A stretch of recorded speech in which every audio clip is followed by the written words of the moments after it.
তুবড়ি, বলছিলাম তোমার সঙ্গে আমার একটু কথা ছিল।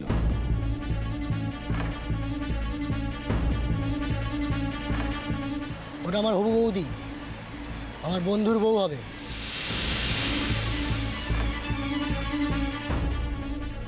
ও বর্দি, আমরা বরং রান্নাঘরে যাই, ওরা বোধহয় আমাদের সঙ্গে ঠিকভাবে কথা বলতে পারবে না। এই না না, তেমন কোনো ব্যাপার না। আসলে দাদা আর তোরার তো পরিচয় বিয়ের আগে থেকেই, কিন্তু আমার আর তুবড়ির তো বিয়ের সিদ্ধান্তটা হঠাৎ করে হয়েছে। তাই বিয়ের আগে একটু কথাবার্তা না হলে তো একে অপরকে চেনা যাবে না, তাই না? সে একদম ঠিক কথা বলেছো। তুমি এক কাজ করো, তুমি বরং ওর সাথে কথা বলো। এই তুবড়ি, তুই ওকে নিয়ে ভেতরে বস, তুমি ভেতরে যাও। হ্যাঁ, আমি আসছি। আসুন।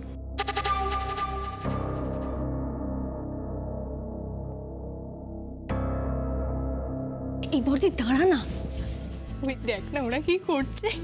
করে হাসিস না, বিক্রম শুনলে কি ভাববে বলতো। এই শোন, আমি মেজির হেভি লেগ পুল করবো, তার আগে শুনতে দে ওরা দুজন কি গল্প করছে। না না না না, সবাই কিন্তু সব রকমই আর কি পছন্দ করে না। বিক্রম কি ভাববে বলতো। এমন করিস না বোন, প্লিজ। বাহ, তোর তো এখনো বিয়েই হয়নি রে, তারপরেও তুই শ্বশুর বাড়ির হয়ে কথা বলছিস। বিয়ে হয়ে গেলে তো আমাদেরকে চিনতেই পারবি না। এই তুই ছাড় তো, শুনতে দে। এই মেয়েটা না কোনোদিনও শুধরবে না। যা।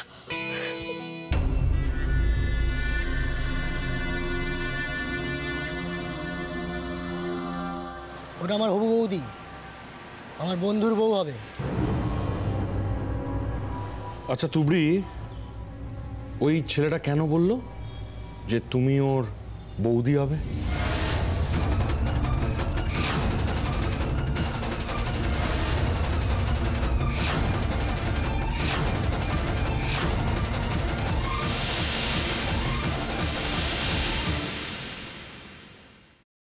বল কি হয়েছে? আচ্ছা দি ভাই, তুই আমাকে একটা কথা বল, তুই যখন জিজুকে ভালোবাসতিস, তোকে যদি জিজুকে ছেড়ে অন্য কাউকে বিয়ে করতে হতো, তাহলে তুই কি করতিস? এটা কি করে সম্ভব? যাকে ভালোবাসি তাকে ছাড়া অন্য কাউকে বিয়ে, আমি তো এখনো। কিন্তু ভাইয়া, তুই হঠাৎ একথা কেন জিজ্ঞেস করছিস? দেখ দি ভাই, তুই তো জানিস এসব ভালোবাসা, দায়িত্ব নেওয়া, এসব থেকে আমি সবসময় দূরেই থেকেছি। কিন্তু আমার এতদিনের হিসেবটা যে কি করে গুলিয়ে গেল দি ভাই, আমি কিছু বুঝতে পারছি না। আমি কি করে যে ওকে এতটা ভালোবেসে ফেললাম, আমি নিজেই জানি না। ভাইয়া, তুই কাউকে ভালোবাসিস? তুই কি করে পারলি এই কথাটা আমার কাছে লুকিয়ে যেতে? একবারও আমাকে বললি না। তার মানে পায়েল যেটা গেস করছিল সেটাই ঠিক। বল আমাকে, কে সে, ডিটেইলসে বল। আমি ওকে হোলির দিন প্রথম দেখেছিলাম।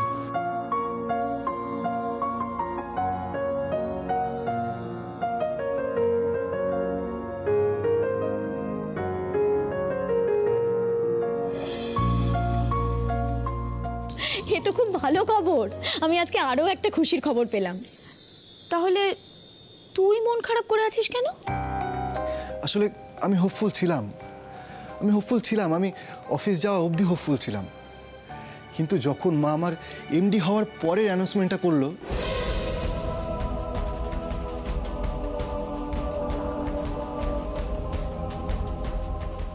মা এত বড় একটা সিদ্ধান্ত মা কাউকে জানালো না পর্যন্ত। আমার জীবনের সিদ্ধান্তটাও মা নিজে নিয়ে নিল, আর এখন তোর জীবনের সিদ্ধান্তটাও। ভাইয়া, মায়ের কথা শুনে বিয়ে করলে আজ আমার যা অবস্থা, তোর জীবনটারও ঠিক একই অবস্থা হবে। আমি কথাটা তোকে বলতে বাধ্য হচ্ছি ভাইয়া। আজ আমার সব থেকেও কিচ্ছু নেই, আর মার কথা শুনে যদি তুই বিয়ে করিস তাহলে তোর জীবনটারও একই অবস্থা হবে। আমি সেটা চাই না ভাইয়া।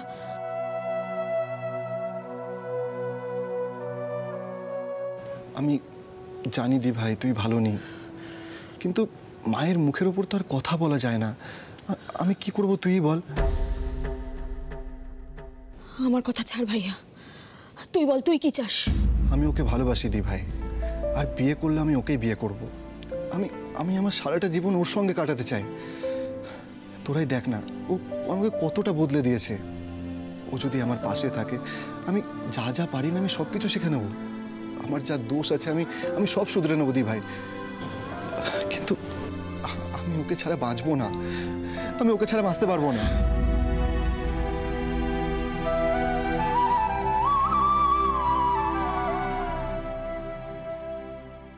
কিছু বলছো না কেন তুবড়ি?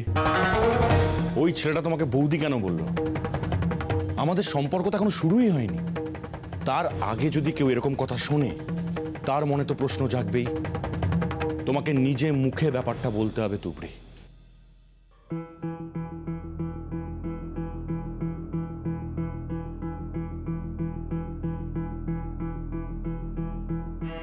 আমি তোমাকে ভালোবাসি তুবড়ি।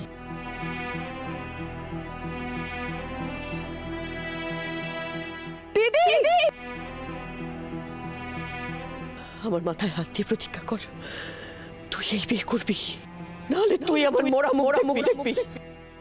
মা আর দিদির মুখের হাসি আমি নষ্ট হতে দিতে পারি না। এই বিয়ে না হলে আমাদের পরিবারটা যে ভেসে যাবে। মা আমাকে দিব্যি দিয়েছিল, আমাকে এই বিয়ে করতেই হবে। কি হলো, চুপ করে আছো কেন তুবড়ি? উত্তর দিচ্ছ না মানে আমি কি ধরে নেব যে কোনো উল্টো পাল্টা ব্যাপার আছে? আপনি আমার সাথে সারাটা জীবন কাটাবেন। যেহেতু আমাদের বিয়ে ঠিক হয়ে গেছে, সেখানে আপনার সবটা জানার অধিকার আছে। তাহলে বলো। আমি আমি ভেবেছিলাম ভবিষ্যতে অন্য কারোর সাথে জীবনটা কাটাবো।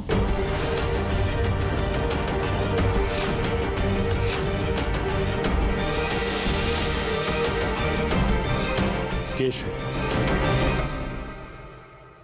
মনে তো হচ্ছে এটা প্রেমের কেস। তুবড়ির সাথে কোন ছেলের প্রেম আছে? রবির দিদি কি সেই কারণেই তুবড়িকে সরাতে আমার সাথে বিয়েটা দিতে চাইল? ব্যাপারটা খোলসা হলে মনে হচ্ছে আরো মাল হাতাতে পারবো রবির দিদিকে ব্ল্যাকমেল করে। তুমি বুঝতে পারছো তুবড়ি? তুমি অন্য একজনকে ভালোবাসো, আর এদিকে আমার বাবা আমাদের দুই ভাইয়ের বিয়ের কথা সবাইকে জানিয়ে নেমন্তন্ন সারছে। আমাদের বাড়ির একটা মান সম্মানের ব্যাপার তো আছে। আর তাছাড়া আমি বিয়ে করতে খুব একটা তৈরিও ছিলাম না, কিন্তু এখন বিয়েটা যখন হচ্ছেই আমার মনও স্থির হয়ে গেছে। কিন্তু তুমি আমাকে জানাও, তুমি কি চাও? আমি আপনাকে সত্যিটা জানালাম। সব ভেবে সিদ্ধান্ত নেবার পরই আমি কথা দিয়েছি যে এই বিয়েতে আমি রাজি। ভবিষ্যতে আমি কিচ্ছু করব না এমন যাতে আপনাদের পরিবারকে অসম্মানের মুখে পড়তে হয়। আমার শ্বশুর বাড়ির মান রক্ষা আমার কর্তব্য। বাহ, কতদূর স্বপ্ন দেখে ফেলেছে। হ্যাঁ উড়ন তুবড়ি, তোমায় শ্বশুর বাড়ি অবধি পৌঁছতেই দেওয়া হবে না। তার আগেই তো আমার আর রূপাদির ফেলা জালে জড়িয়ে তুমি শেষ। তুমি যা যা বলছো তুবড়ি, তুমি যা যা বলছো আমি সবই বিশ্বাস করছি, কারণ তোমাদের পরিবার খুব ভালো, মাসিমাও খুব ভালো, আর তোমরা বোনেরা তো। যাই হোক, তাহলে তুমি কথা দিচ্ছ তো তুবড়ি? তুমি সমস্ত কিছু ভুলে আমার সাথে সংসারটা করবে? হ্যাঁ, আমি কথা দিচ্ছি পুরনো কোনো সম্পর্কের ছায়া আমার জীবনে পড়বে না।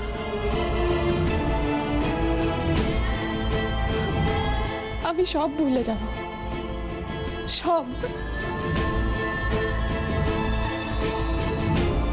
মেসি মনে এত কষ্ট চেপে রেখে বিয়েতে রাজি হয়েছে।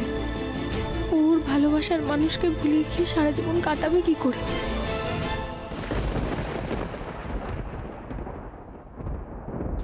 না না, এটা তো হতে দেওয়া যায় না। কিছু তো একটা করতেই হবে ভাইয়া।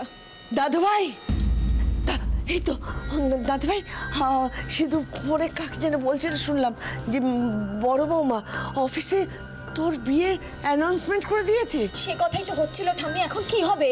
কি হবে মানে? আমি তো সেটা শুনেই ছুটে ছুটে এলাম। হ্যাঁ রে দাদু ভাই, তুই যাকে ভালোবাসিস তার কি হবে? ঠাম্মি, তুমি এসব কথা জানতে? হ্যাঁ হ্যাঁ জানতাম। চুপ করে থাকিস না, ও দাদু ভাই চুপ করে থাকিস না, আমাকে বল তুই যাকে নিয়ে স্বপ্ন দেখেছিস তার কি হবে? আমি কোনোদিনও মায়ের কথার অবাধ্য হইনি ঠাম্মি, কিন্তু কিন্তু আজ আমি নিজেই জানি না যে আমি কি করব। আমার কি করা উচিত আমি জানি না ঠাম্মি। মাকে আমি এত করে বোঝানোর চেষ্টা করলাম, কিন্তু কিন্তু দাদু ভাই, দাদু ভাই, তুই ভালোবেসে হাত ধরে সারাটা জীবন যার পাশে থাকবি বলেছিস, এখন তো পিছিয়ে আসতে পারিস না।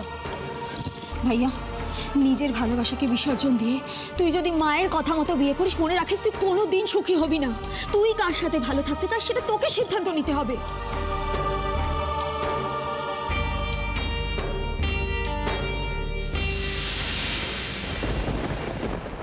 আমার দিকে তাকা। বড় বৌমা যে মেয়ের সঙ্গে তোর বিয়ে ঠিক করেছে, আজ যদি সে এসব কথা জানতে পারে তাহলে তো সেও সুখী হবে না। ওরে, প্রেম কখনো মরে যায় না, ছাই চাপা আগুন। একটু একটু করে সারাটা জীবন তোর বুকের মাঝখানে জ্বলতে থাকবে। তাছাড়া তুই যাকে ভালোবাসিস তার সঙ্গে এত বড় অন্যায় তুই কিছুতেই করতে পারিস না। ভাইয়া, তুই কি ভাবছিস সবকিছু ভুলে যাবি? মনে রাখিস যতটাই তুই ভোলার চেষ্টা করবি, প্রতিদিন প্রতিনিয়ত তোর ততটাই মনে পড়বে। যাকে ভালোবাসিস তার কাছে যা ভাইয়া। জীবনে কিছু কিছু সিদ্ধান্ত না নিজেকেই নিতে হয় দাদু ভাই। হ্যাঁ রে, নিজেকে যদি এইভাবে আটকে রাখিস তাহলে সারাটা জীবন তো তোকে পস্তাতে হবে। আর সময় নষ্ট করিস না দাদু ভাই, যা তাকে গিয়ে বোঝা তোর আর তার জীবন যে এক সুতোয় বাঁধা। হাত দেরি করিস না দাদু ভাই, একটা কথা মনে রাখিস, জীবন একটাই, ঠিক ভুল সিদ্ধান্ত তোকেই নিতে হবে। যা দাদা যা।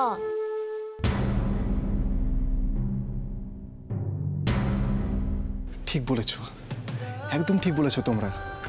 আমি না এতক্ষণ বুঝতে পারছিলাম না যে আমার কি করা উচিত, কিন্তু এখন আমি রিয়েলাইজ করলাম যাই হয়ে যাক ওর হাত আমি কিছুতেই ছাড়বো না, কখনোই নয়। ভালোবাসাকে আঁকড়ে ধরে রাখতে হয়, ছেড়ে দেওয়া খুব সহজ, কিন্তু ধরে রাখা ততটাই কঠিন। এই কথাটাই তুমি বলতে না ঠাম্মি? একদম ঠিক। সেই মেয়ে যখন তোকে অপেক্ষা করতে বলেছে, তার মানে সেও তোকে খুব ভালোবাসে, তোর সঙ্গে সারা জীবন কাটাবে বলে সেও স্বপ্ন দেখে। আর এখন তোদের দুজনকে সেই স্বপ্ন পূরণ করতে হবে। আর দেরি করিস দাদু ভাই, যা যা দাদু ভাই যা।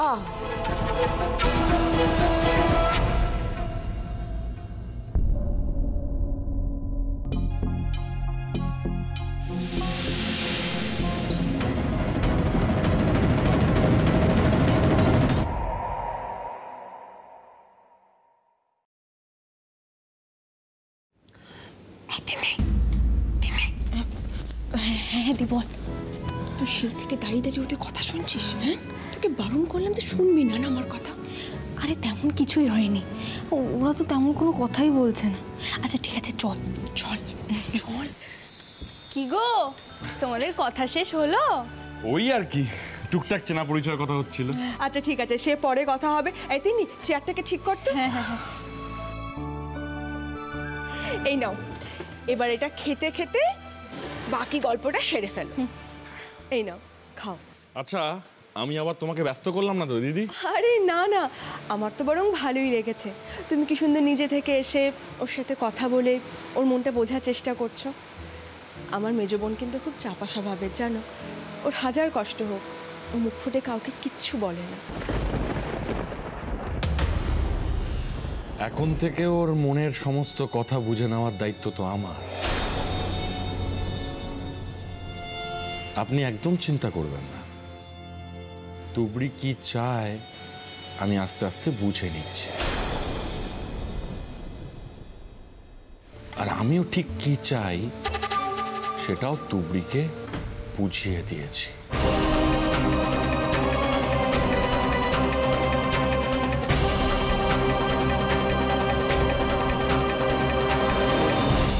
এই মেজি, এদিকে একটু আয় তো। এই আবার ওকে কোথায় নিয়ে যাচ্ছিস? একটু কথা আছে, তাই না? আমি সব শুনেছি অর্জুন। অফিসে তুমি আমাকে এরকমই একটা কিছু বলার চেষ্টা করছিলে। আমি তখন ঠিক বুঝে উঠতে পারিনি, ভেবেছিলাম মজা করছো। এখন বুঝতে পারছি যে সেটা মজা ছিল না, সত্যি ছিল। হ্যাঁ মা, আমি আজ অবধি তোমাকে কখনো কিছু মিথ্যে কথা বলিনি। আর ওই জন্য তো তুমি অ্যানাউন্সমেন্টটা করার পরে আমি তোমাকে বলেছিলাম ওখানে। আসলে ও না একটু আমার কাছে সময় চেয়েছে মা, ওই জন্য আমি তোমাকে আগে বলতে পারিনি। নিজের মনের কথাটা বলতেই তো পারতে নিজের মাকে। নিজের ঠাম্মিকে যখন বলতে পারছো, দিদিকে বলতে পারছো, আমাকেও বলতেই পারতে। এনিওয়ে, মেয়েটি সময় চেয়েছে কেন? পারিবারিক কিছু কারণে ওর সিদ্ধান্ত আমাকে এখনো জানাতে পারেনি। তাই আমি ওকে বলেছি আমি ওর জন্য অপেক্ষা করব, আমি ওর পাশে থাকবো। ওর ব্যাপারটা না জানতে পেরে তো আমি তোমায় জানাতে পারি না কিছু। আমি না একটু টেনশন হয়েছিলাম জানো তো, যেটা জানার পর তুমি কীরকম রিয়াক্ট করবে। সো সরি, আমার উচিত হয়নি। তুমি কেন তখন আমাকে বললে না অর্জুন? আমি আমি আমি আমি খুব দুঃখিত। আমার উচিত ছিল তোমার জীবনের এই সিদ্ধান্তের ব্যাপারে আমার নিজের কিছু ঠিক না করা। তবে মা হিসেবে আমি চিরকাল চেয়েছি যে আমার ছেলে ভালো থাক, ভবিষ্যতে তাই চাইব। তোমার ইচ্ছের বিরুদ্ধে আমি কিচ্ছু করব না। তাহলে ওর সিদ্ধান্তে তোমার অমত নেই বৌমা? না মা, কোনো অমত নেই। অর্জুন আর অঞ্জনার জীবনটা আমি আমার মতেই চালাবার চেষ্টা করি, এরকম একটা ধারণা বোধহয় আপনাদের আছে। কিন্তু সেটা ঠিক নয় মা, আমি ওদের সবসময় ভালো চাই, খারাপটা কখনো চাই না, আপনি বিশ্বাস করুন। আমার শুধু একটাই কথা বলার মা, এই পরিবারের মান সম্মানের কথা আমার ছেলে যেন মাথায় রাখে। আর অর্জুন, অর্জুন তুমি প্লিজ প্লিজ লুকিয়ে কিছু করো না। ও তো কিছু লোকায়নি মা, অফিসে তোমাকে বলেছে, এখানে আমাদেরকে বলছিল। তাই তো তোমরা তিনজনে মিলে আলাদা করে কথা বলছিলে। বাড়িতে অনেক কাজের লোক আছে, তাদের কানে কথাটা যেতে পারতো। ব্যবসার কাজে নানান লোক বাড়িতে আসে, তারা জানতে পারলে কি ভাবতো। একটা কথা মনে রেখো অর্জুন, আমি তোমার মা, আর মা কখনো শত্রু হয় না। হ্যাঁ, আমি হয়তো একটু বকাঝকা করি ওদেরকে, সেটা ওদেরকে ঠিক পথে রাখার জন্য মা, অন্য কোনো কারণে নয়। আমি সব শুনেছি। তুই কি বলছিলি বিক্রমদাকে? তুই অন্য কাউকে ভালোবাসিস? চুপ করে কেন আছিস? বল না তুই কাকে ভালোবাসিস। তাহলে তুই কেন এই বিয়েতে রাজি হলি মেজদি?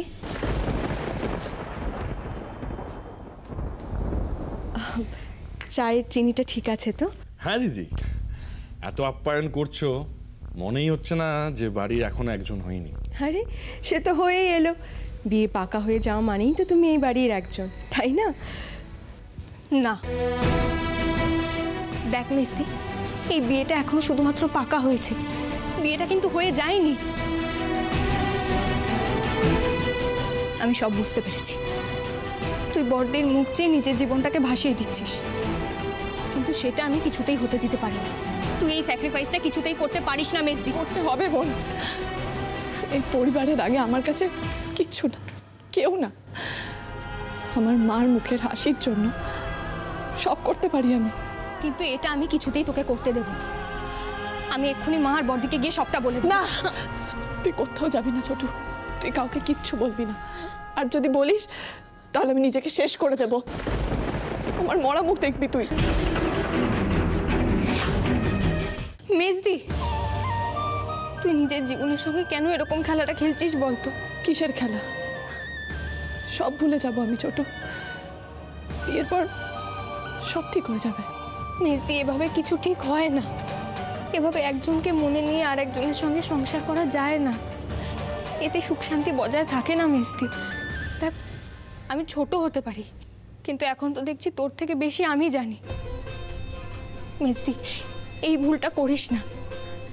দেখ, মাকে যদি তুই সবটা খুলে বলিস যে তুই অন্য কাউকে ভালোবাসিস, তাহলে বিক্রমদার সঙ্গে তোর বিয়েটা দেবে না। একটু বোঝার চেষ্টা কর না। আস্তে কথা বল, ও ঘর থেকে ওরা সব শুনতে পারবে। দেখ ছোটু, আমি স্বার্থপরের মতো শুধু নিজের কথা ভাবতে পারবো না রে। আমি যদি এই বিয়েটা না করি তাহলে দিদির বিয়েটা ভেঙে যাবে।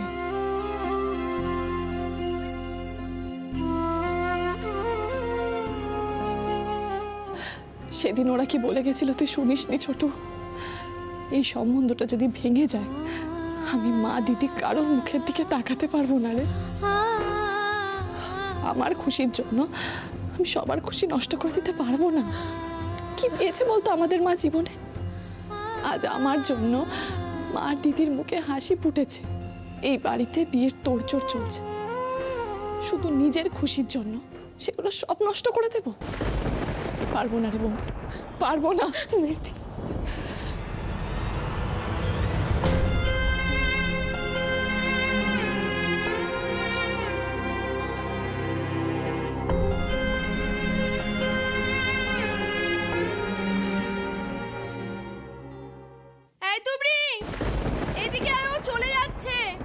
হ্যাঁ দিদি, আসছি।